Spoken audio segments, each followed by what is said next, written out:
Get him, get him, get him, get him. Quick. There you go. There you go. Go. We're at Westview High School for the second annual Fellowship of Christian Athletes Youth Football Clinic. 61 years ago, FCA started with a sports camp in Estes Park, Colorado. There was a coach that had a vision that if athletes could endorse products like Coca-Cola and Nike, why couldn't they endorse a way of life and a faith in God? We're here with 3 Chargers, Darrell Stuckey and Nick Novak and Jimmy Wilson. And we're here with Indianapolis Colts' Vincent Brown. And there's about 200 kids here from all over San Diego and even some kids that drove in from the desert. And it's a free clinic. And the funds that were raised were actually donated by the players. And they just had a heart that these kids couldn't maybe afford. All of them couldn't afford to come. And so they wanted them to be here, have an incredible experience, and hopefully teach them about the game of football and the game of life. Good catch. Yes, great job, great job. Come on, little Phillip Rivers. Hey, good catch. 1. I just ask that you have fun, smile, a lot of energy, and cheer each other on. Nothing negative in line, okay? We're encouraging them to compete at a high level, to strive for excellence, to learn to be leaders, because even though if you're not a vocal leader, you always are called to be a leader by example. It's not just about competition and competing to a high level, but finding a purpose to compete. And I think the miscommunication in football is that it's supposed to be played with anger. It's supposed to be played with passion. You gotta wait till I finish. You can't go.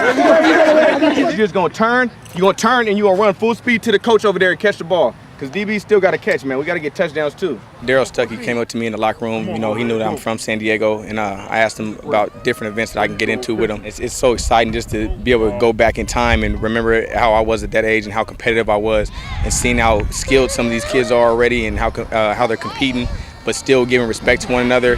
It's just an amazing thing. I didn't do any of these things when I was young, you know what I mean?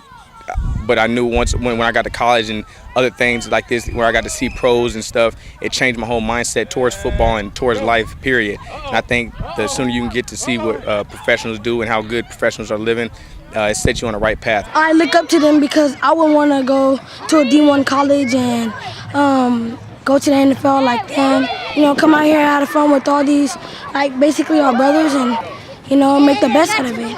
You get to learn from people that's like made it professionally, so it's a good experience. Sports when you get to the higher levels, it can get kind of stressful. So what helps with that stress is believing that God has giving you these talents, and just to go out there and have fun and glorify Him. It takes all the pressure away. So for me, that's been a big part of my professional life, and it helps me on and off the field. It's just all about showing them what life is all about, you know, and that's through our Savior Jesus Christ. So just, you know, giving them guidance, of course, excelling in football, but also excelling spiritually and understanding, you know, what life is all about. This is the second year we did it here in San Diego. Me and my wife do one. This will be the 3rd year we do it in Kansas City. It's just one of those things to where I didn't have opportunity to be at a camp with pro athletes when I was their age. We want to give that same opportunity to these kids. So water, extra. There you go.